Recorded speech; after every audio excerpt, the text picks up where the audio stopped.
Paz do Senhor Jesus, meus amados irmãos, louvado seja o nome do Senhor. Estamos aqui para continuar as nossas meditações, as nossas exposições nas duas cartas que Paulo escreveu a Timóteo e também na carta que Paulo escreveu a Tito.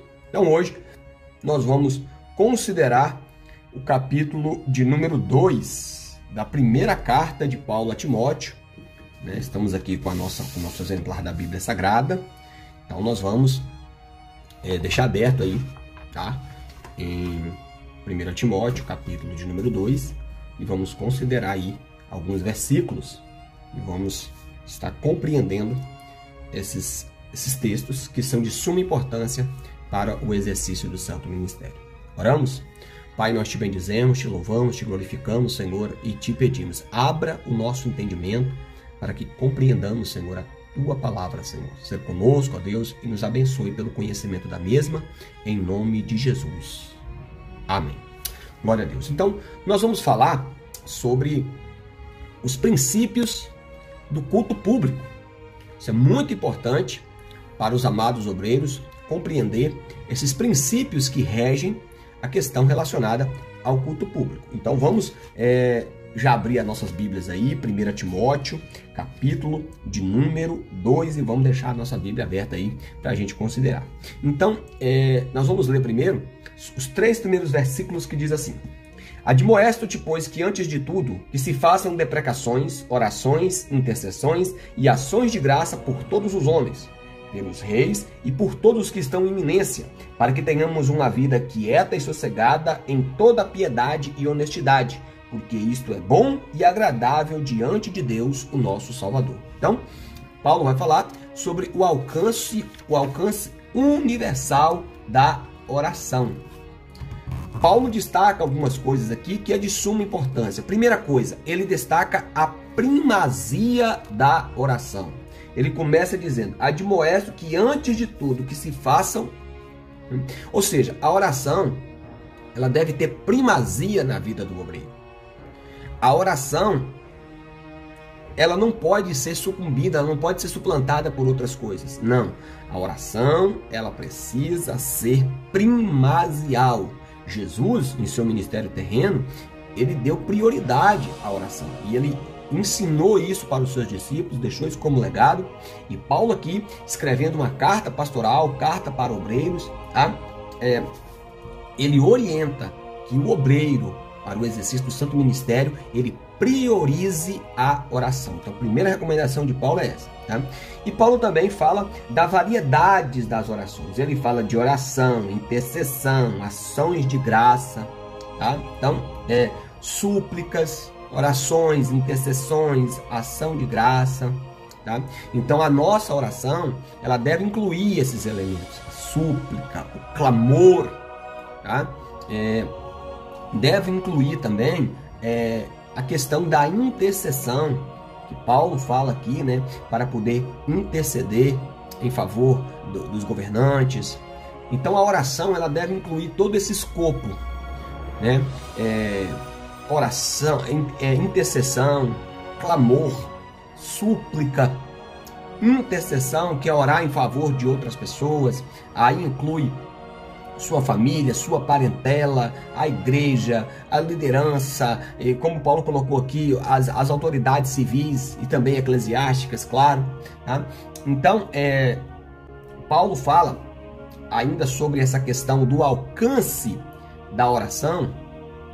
Paulo vai falar das 3 dimensões, vamos dizer assim, do alcance dessa oração. Primeiro, o alcance em favor de todos os homens, é o que ele fala aqui, né, no versículo 1, por todos os homens. Então, nós temos que aprender a interceder, tá? Por exemplo, na nossa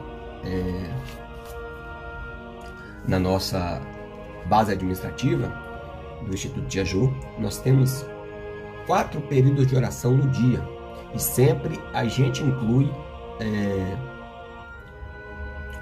a questão da oração intercessória. Então, para que todos os homens sejam alcançados, Paulo fala aqui, né, orar pelos reis, ou seja, pelos governantes, né? Por todos aqueles que exercem uma posição de iminência, né?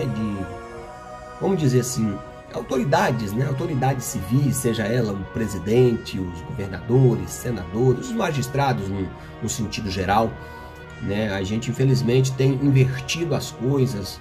Nós muitas vezes perdemos mais o nosso tempo em debates e outras coisas mais. E eu não estou aqui defendendo bandeira A ou bandeira B, eu não estou aqui defendendo um político ou um partido, porque um crente ele não pode ser partidarista também. O crente, principalmente o obreiro do Senhor, ele deve cumprir o que prescreve na palavra de Deus. E a palavra de Deus é bem clara em relação a isso, que nós devemos fazer intercessões pelos governantes, por aqueles que exercem cargo de eminência, tá? Então, nós devemos orar, né? Nós devemos orar sim em favor de todos os homens, dos reis, tá? Para aqueles que estão revestidos de autoridade. E Paulo também fala que toda essa vida de oração, ela tem um propósito, né? E qual seria o propósito? O propósito é para quê? Ele fala aqui, tá? Versículo 2: para que tenhamos uma vida quieta e sossegada, com toda a piedade e honestidade. Tá? Então, isso que eu estou falando, às vezes a gente perde, muitas vezes, da nossa essência, porque ao invés da gente cumprir o que está na palavra de Deus, a gente faz coisas que não estão na palavra de Deus. Tem pessoas que às vezes se envolvem em debates políticos, às vezes até em redes sociais ou em locais públicos, expondo assim, né, irmãos, comprometendo assim o nosso testemunho. Mas nós não. Só para vocês terem uma ideia, irmãos, só para vocês terem uma dimensão disso que Paulo está escrevendo aqui para Timóteo, para os obreiros no geral, que vale para nós sim. Quem era o imperador de Roma nessa época era Nero. Nero foi um dos mais impiedosos, um dos maiores carrascos dos cristãos. Foi o imperador Nero. E mesmo assim, veja que, por exemplo, Paulo não cita o nome dele propriamente falando, mas Paulo, ele sabia, ele ensinava claramente que toda a autoridade, ela provém de Deus. Então, e toda a autoridade que há foi também constituída por Deus. Então, Paulo ele tinha isso em mente, então ele não cita o nome de governante A ou B, não. Paulo simplesmente está ensinando que nós devemos orar, interceder pelos reis, pelos governantes, por aqueles que estão em eminência, com propósito para que a gente possa ter uma vida quieta e sossegada, com toda a piedade e honestidade.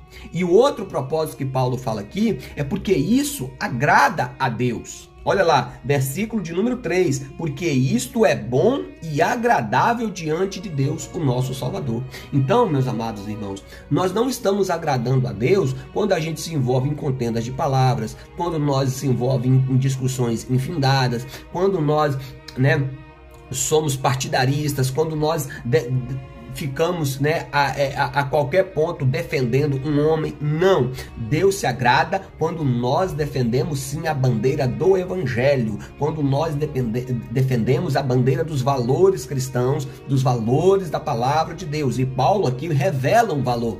Deus, ele é soberano. Saiba que independentemente de quem está governando, se é A, se é B, se é esquerda, se é direita, se é centro, Deus está acima de tudo e acima de todos. Deus é soberano.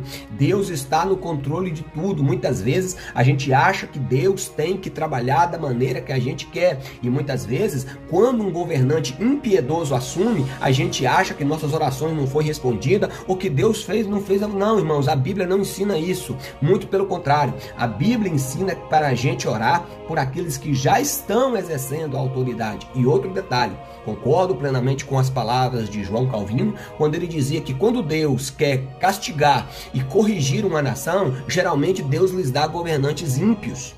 Pensem nisso. Pensem nisso antes mesmo de nós ficarmos, às vezes, desbaratinados, sem saber qual seja a vontade de Deus. Então, Paulo deixa bem claro que isso é bom e agradável diante de Deus. O que é bom e agradável diante de Deus? Que os obreiros vivam uma vida quieta, sossegada, regada no manto da oração, orando, intercedendo, clamando, por aqueles que estão revestidos de autoridade, por aqueles que estão exercendo o governo. Olha lá, ó. Por quê? Porque todo esse propósito aqui, irmãos, ele também tem um alcance universal no que tange a salvação. Olha que coisa maravilhosa. Vem comigo no versículo de número 4. Olha o que Paulo escreve no versículo de número 4. Ele diz assim, ó. Primeiro ele fala, né? Porque isso é bom e agradável diante de Deus. O quê? Que quer que todos os homens se salvem e venham ao conhecimento da verdade. Então repare que essa é a vontade de Deus. Isso é o que agrada a Deus. É que os homens venham ser salvos e conheçam a verdade. Ou seja, aqui Paulo faz uma exortação e um impulsionamento à evangelização. Louvado seja o nome do Senhor. Nós temos que, por todos os meios, estratégias, desde que as tais for bíblicas, levar o evangelho de Cristo a todas as pessoas e em todas as classes sociais. Bendito seja o nome do Senhor, porque muitos às vezes ficam questionando e tentando entender qual é a vontade de Deus, e a vontade de Deus está revelada aqui, porque isso é agradável a Deus, ou seja, satisfaz a vontade de Deus. O quê? Que todos os homens se salvem e conheçam a verdade. Mas como eles vão? Irmãos, Deus só pode ser adorado, honrado e glorificado à medida que ele for conhecido. Então nós precisamos entender isso. Então nós, como obreiros do Senhor, como trabalhadores da seara do Senhor, nós temos esta missão para cumprirmos. Ou seja, tornar o nome do nosso Deus, do nosso Senhor, conhecido das pessoas. Porque isso sim agrada a Deus. Paulo, ele fala do alcance universal. Então, meus amados irmãos, Paulo fala do alcance da oração, da intercessão. Paulo fala do alcance da salvação, e esse é o propósito de Deus, que os homens se salvem e conheçam a verdade, mas ele também fala do alcance universal da redenção. Vem comigo, versículos 5 e 6. Porque há um só Deus e um só mediador entre Deus e os homens, que é Jesus Cristo, o homem, o qual se deu a si mesmo em preço de redenção por todos, para servir de testemunho ao seu tempo. Então Paulo deixa bem claro, primeiro, existe um só Deus, um único Deus, um verdadeiro Deus, um soberano Deus, um eterno Deus. Aleluia, nós temos essa mensagem para o mundo. Segundo, Paulo fala que existe somente um mediador entre Deus e os homens. Jesus Cristo, ele não é um caminho dentre tantos, não. Jesus Cristo, ele é o único caminho que nos conduz à salvação. Jesus Cristo, ele é o caminho, a verdade e a vida. Ninguém vem ao Pai senão por ele. Jesus, ele é a porta. Ele diz em João capítulo 10, versículo 9, eu sou a porta, e quem entrar por mim se salvará. Entrará, sairá e achará pastagens. Então, Paulo deixa bem claro, existe um só Deus e um só mediador. E no versículo 6, Paulo fala que existe somente um resgatador. A palavra grega para resgatar é antilotron, que significa dar a vida em favor de outra. A ideia é de redimir algo, morrer em lugar de alguém, em favor de alguém para redimi-lo. A morte de Cristo, ela foi substituta. Jesus morreu no nosso lugar. Ele deu a sua vida pelo resgate. Ele deu a sua vida, aleluia, para o resgate da nossa alma, para o pagamento dos nossos pecados. Isso é motivo de glorificarmos a Deus. Então Paulo deixa isso bem claro, e essa é a mensagem que nós temos que pregar dia após dia, que existe um só Deus, que existe um só mediador e um só resgatador, um só remidor, aleluia. E essa mensagem é centrada na pessoa e na obra de nosso Senhor Jesus Cristo. Louvado seja o nome do Senhor. No versículo de número 7, Paulo fala sobre o alcance do evangelho. E olha só, vem comigo aqui, o que Paulo escreve no versículo de número 7. Ele vai dizer assim, ó: para que eu digo a verdade e não minto.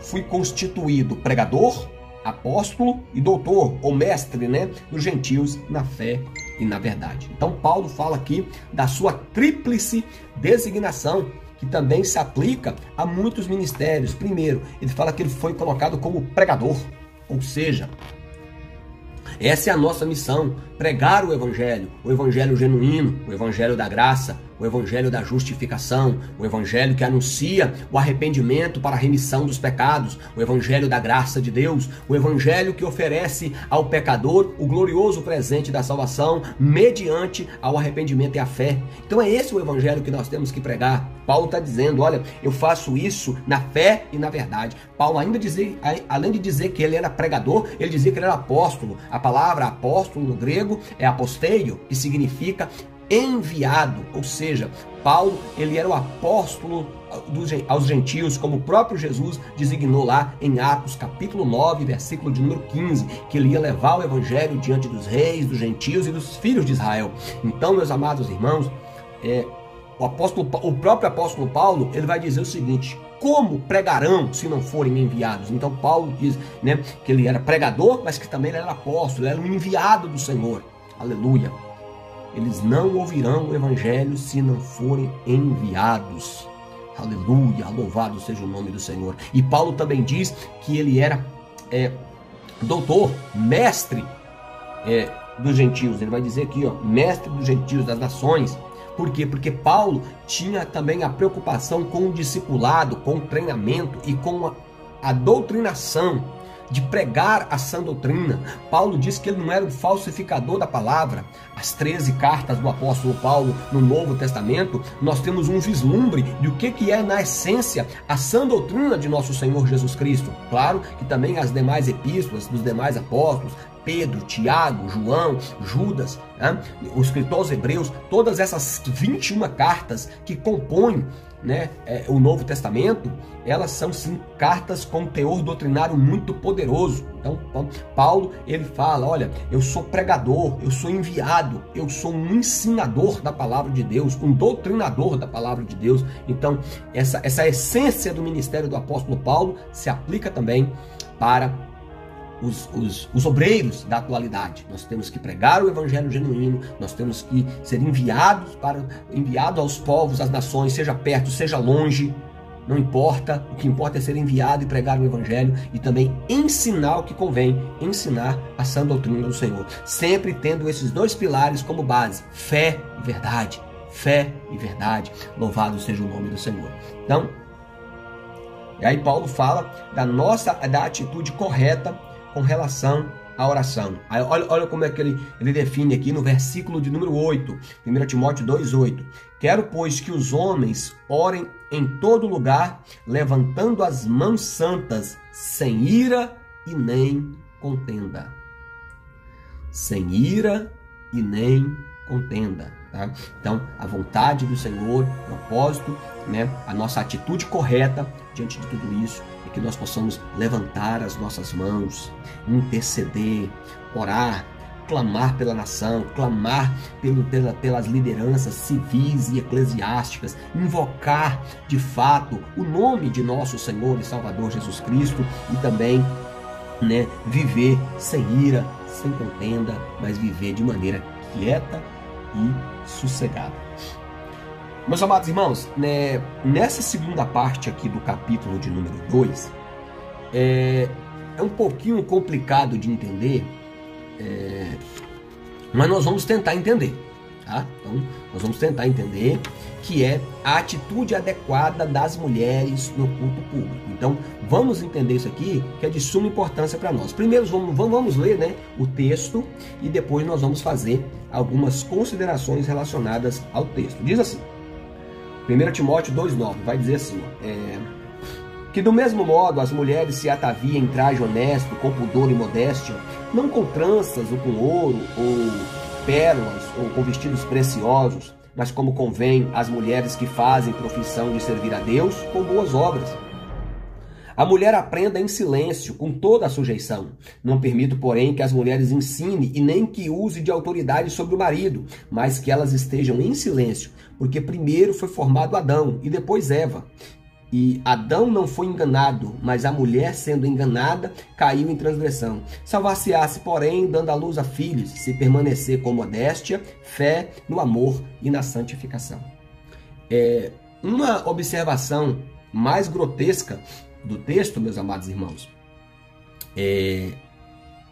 nos leva, às vezes, até entender de maneira errada esse texto, de achar que parece que Paulo está desvalorizando as mulheres. Não, queridos. O evangelho, ele é pregado também dentro de uma cultura. E há de se conver, por exemplo, que Paulo está falando, por exemplo, para uma cultura patriarcal. Ou seja, é um pouco diferente do que a gente vê aqui no Brasil.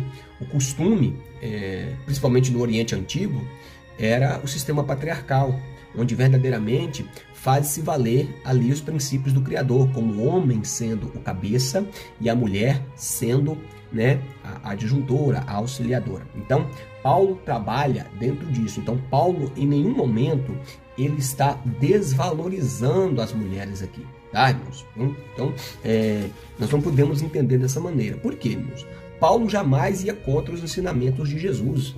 O próprio Paulo, quando ele escreve a carta aos Romanos, por exemplo, ele recomenda algumas mulheres que eram mulheres que cooperavam muito com a obra de Deus. Dentre elas, Trifena, Trifosa, Féber. O que dizer então de Lídia? O que dizer de Priscila, esposa de Áquila, que eram amigos, né, íntimos de Paulo? Esse casal era amigos íntimos de Paulo, tinha a mesma profissão do que ele. Então, assim, a Bíblia ela não é incoerente, tá? É o que eu estou dizendo para vocês. Se nós olharmos de maneira grotesca para o texto, parece que Paulo está desvalorizando a mulher, mas vocês vão entender que não. Tá? Primeira coisa que Paulo coloca aqui, ó, ele coloca a questão da ostentação. Quando ele fala aqui, ó, que do mesmo modo as mulheres se ataviem em traje honesto, com pudor e modéstia, não com tranças, não com pérolas ou com vestidos preciosos, é porque, irmãos, entendendo mais um pouquinho e entrando dentro do contexto, tinha mulheres, por exemplo, que faziam certos penteados que elas colocavam fios de ouro entre as tranças do cabelo para ficar aquele negócio esplendoroso. E muitas das vezes faziam isso tão somente por ostentação. Então Paulo não queria ver aquilo dentro da igreja. Porque a igreja, irmãos, nós temos que viver na simplicidade de Cristo. Simplicidade não significa a pessoa andar suja, rasgada e fedendo. Não é isso. Mas significa que a pessoa não pode usar coisas para ostentar, para mostrar que é melhor do que ninguém, para mostrar que é superior a alguém. Então por isso que Paulo emprega os termos aqui, ó, pudor, modéstia, né? Da mesma forma, né, havia as roupas, por exemplo, que despertavam a sensualidade da mulher, decotes extravagantes, onde a mulher expunha ali o seu corpo e acabava levando até mesmo alguns irmãos a pecarem. Então é nesse sentido que Paulo está falando. As mulheres, isso vale também para homens também. Nós não podemos usar-se de coisas que venham a provocar tão somente ostentação. Deus não se agrada disso. A ostentação dos bens é uma das coisas do mundo, das obras da carne. Tá? Então é isso que Paulo está falando aqui. No versículo de número 9, Paulo está fazendo aqui um repúdio à ostentação. Tá? Então é muito importante a gente entender isso aqui. Paulo, no versículo de número 10, ele vai falar assim, ó, como convém às mulheres santas que faz profissão de servir a Deus, que se vistam com boas obras. Porque, irmãos, isso revela o interior da mulher. Então Paulo usa uma figura de linguagem, tá? Se vocês forem analisar, Pedro vai tratar desse mesmo assunto. Se você for um pouquinho mais para frente, o apóstolo Pedro, ele vai tratar desse assunto lá em 1 Pedro, capítulo de número 3, ele vai tratar desse assunto. Ele vai falar assim, ó, semelhantemente as mulheres sejam sujeitas aos maridos, como também alguns que não, se algum não obedece à palavra, pelo procedimento de vocês, sejam ganho mediante sem palavra, considerando a vossa vida casta. O enfeite dela seja não o exterior, no frisado de cabelos ou no uso de joias ou de ouro, mas na compostura das vestes, mas como o homem interior encoberto de coração, num incorruptível traje, num espírito manso e quieto, que é precioso diante de Deus, porque assim também se adornavam antigamente as santas mulheres que esperavam em Deus e estavam sujeitas ao seu próprio marido. Então, tanto Paulo aqui como Pedro, no texto que nós acabamos de ler aqui, de 1 Pedro capítulo 3, versículos 1 ao 6, depois vocês meditem nesse texto, tanto Paulo como Pedro, eles harmonizam dizendo que o que vale de fato é o interior purificado. coberto, revestido de boas obras, de santidade, de pureza. Isso vale muito mais do que o exterior, do que roupas caras, do que penteados caros, do que joias e pérolas caras, coisas caras que muitas vezes só servem para a ostentação. Mas o que os apóstolos estão ensinando aqui é que o interior, ele é mais proveitoso do que o exterior. É isso que Paulo está dizendo aqui, ó. Entendeu? Quando ele fala, presta atenção, quando ele fala aqui nos versículos de número 11 e 12, que a mulher deve aprender em silêncio, que a mulher não deve ter autoridade. Por quê, irmãos? Veja só, Deus não é um Deus machista de maneira nenhuma. Só que Deus estabeleceu princípios. E Deus estabeleceu a liderança tanto da família como também da igreja a homens. Por exemplo, a gente é bem claro, a gente não tem respaldo bíblico para a ordenação e consagração de pastoras. Porque a Bíblia não nos dá respaldo para isso. A Bíblia não fala de bispas, de presbíteras, de pastoras, não desprezando as mulheres, irmãos, muito pelo contrário. Quando a gente vê o ministério de Jesus, Lucas capítulo 8, versículos 1 ao 3, a gente vai ver as mulheres ali cooperando com o ministério terreno de Jesus. Já citei aqui mulheres que foram proeminentes, dentre elas Febe, Priscila, Lídia, Dorcas, e segue uma lista aí infindável de mulheres que foram proeminentes e muito importantes na igreja. Agora a gente não vai ver nenhuma dessas mulheres liderar. Ou seja, por exemplo, quando Paulo deixou Tito em Creta para estabelecer e pôr em ordem as coisas, ele diz: estabeleçam presbíteros nas igrejas. Presbíteros, tá? Então, a gente não vai ver mulher à frente, por exemplo, mulher tendo domínio sobre homens. Até hoje, irmãos, as igrejas que são zelosas por isso, elas não colocam, por exemplo, uma mulher para liderar um grupo de homens. Não, as mulheres são importantes na igreja para liderar outras mulheres, para pregar a palavra. Veja que lá em Corinto, por exemplo, em 1 Coríntios capítulo 11, Paulo vai falar de mulheres que profetizavam dentro da igreja, tá? A gente vai ver Priscila, por exemplo, que ensinou Apolo mais perfeitamente acerca do caminho do Senhor. Então, é permitido sim que as mulheres preguem a palavra de Deus. E as mulheres também são usadas nos dons espirituais, são cooperadoras. Irmãos, as maiores denominações evangélicas do Brasil têm mais mulheres do que homens. As mulheres são importantíssimas para o trabalho do Senhor, e o próprio Jesus ratificou isso, e a gente vê os apóstolos de Jesus também ratificando isso. Agora, em nenhum momento a Bíblia ela vai contra a origem das coisas. E Paulo ele cita justamente a origem das coisas quando ele cita aqui, ó, no versículo 3, porque primeiro foi formado Adão e depois Eva. Ou seja, a liderança, Adão era o cabeça, como também o homem, o marido, é o cabeça da mulher. E Deus, na sua sabedoria e na sua escolha soberana, e ninguém discute isso, o querer de Deus, Deus estabeleceu o homem para ser líder na igreja também. As mulheres continuam sendo importantes, mas cumprindo o seu papel ali, ensinando outras mulheres, pregando a palavra, sendo usados nos dons espirituais. As mulheres também são muito importantes para liderar jovens, para liderar adolescentes, crianças principalmente, né? Eu, por exemplo, convivo no meio de mulheres que trabalham com o Ministério Feminino e são Ministério Feminino e Ministério Infantil, principalmente o Ministério Infantil, e são uma bênção de Deus para essas crianças. Então, meus amados, que fiquem bem compreendidos isso aqui, que Paulo, em nenhum momento aqui nesse texto, ele está desvalorizando as mulheres, não. Ele só está colocando as coisas nos seus devidos lugares, tá? Ele fala da sujeição. Já pensou, meus irmãos, uma mulher inquieta dentro da igreja, faladeira dentro da igreja, que questiona tudo, que fala tudo, que situação que ela não deixa o marido? Por isso que Paulo, ele ordena aqui bem claro: não permite que a mulher use de autoridade sobre o marido, nem ensine, mas que esteja em silêncio, tá? Ele fala bem claro aqui, né, que a mulher deve aprender em silêncio com toda a sujeição. Ou seja, né, para a mulher dialogar com o marido, para a mulher não ser uma mulher faladeira. Veja que Paulo vai falar também acerca desse tema em outras partes aqui. Nós vamos ver na segunda carta a Timóteo, também na carta a Tito, que nós vamos falar. Ele fala também dessa questão de mulheres tagarela dentro da igreja, de mulheres faladeiras demais, que causava confusão, que trazia transtorno, enfim. Diante dessas coisas, Paulo estabelece, e para eles lá, meus irmãos, eles aceitaram numa boa, porque Paulo pega o princípio da palavra de Deus, aqui no versículo 13 que nós acabamos de falar. E quando ele usa aqui o versículo 14, quando ele diz que Adão não foi enganado, mas a mulher sendo enganada, ele caiu em transgressão, Paulo não está dizendo aqui, meus irmãos, que a mulher é causa de transgressão, tá, irmãos? Não, Paulo está ensinando muitas coisas. Paulo está ensinando a modéstia da mulher. Paulo está ensinando sobre a simplicidade interior da mulher, que vale mais do que a ostentação, né, de coisas exteriores, tá? Paulo está falando da sujeição e do respeito que a mulher tem que ter com o seu marido e com a liderança da igreja. É isso que Paulo está ensinando, tá, irmãos?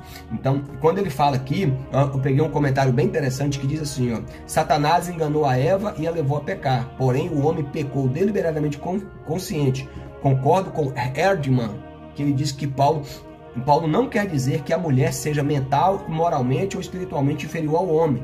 Nem Paulo está sugerindo aqui que as mulheres são as mais ingênuas que os homens, portanto os mais suscetíveis à queda. A explicação popular dada ao que a mulher se expôs na queda por ser naturalmente propensa ao engano, e por causa disso ela não deve ensinar aos homens, tá, irmãos? Então é isso que Paulo está dizendo aqui, ó. John Stott, ele ainda completa que diz que há uma objeção fatal a esse argumento. Se as mulheres são por natureza crédulas, elas deveriam ser, né, desqualificadas para ensinar de maneira geral, e não apenas aos homens, uma vez que Paulo se refere ao papel especial das mulheres no ensino às outras mulheres e às crianças. Então que fique bem claro, irmãos. Deixa eu trocar em miúdos aqui o que eu acabei de falar. Lá em 1 Timóteo capítulo 5, Paulo vai falar que as mulheres devem ensinar as outras mulheres, principalmente as mais novas, serem boas mães, serem boas donas de casa, amarem seus maridos, amarem suas famílias, tá? Então, aqui nós não podemos entender que Paulo está proibindo que as mulheres ensinem de qualquer maneira. O que ele está falando é que a mulher tem que submeter à autoridade do homem. Paulo traz essa alusão da criação para, digamos assim, fundamentar o ensino dele, tá? E aí ele completa dizendo, no versículo de número 13, que ela salvar-se-á, porém, dando à luz a filhos, se permanecer na modéstia, na fé, no amor e na santificação. Ou seja, aqui ele fala que a mulher, ela deve cumprir a sua missão no lar, tá? E a missão dela no lar é mais importante do que qualquer outra missão. Ser uma mulher temente a Deus, santa, uma mulher sujeita, uma mulher que respeita o seu marido, que ama a sua família, que ama o seu marido, que ama os seus filhos, que cria os seus filhos. É claro que está falando para uma mulher crente, uma mulher que cria os seus filhos na doutrina e na admoestação do Senhor, uma mulher que é coroa.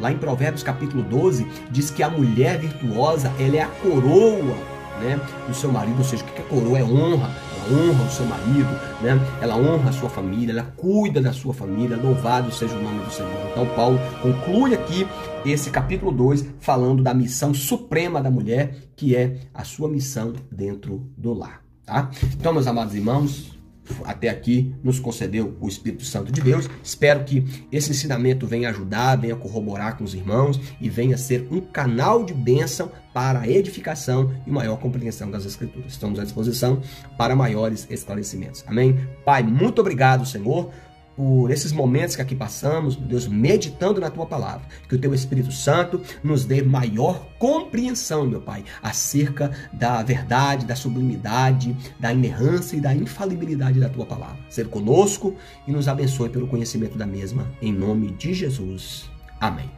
Deus abençoe, irmãos. Fiquem todos na paz do Senhor Jesus.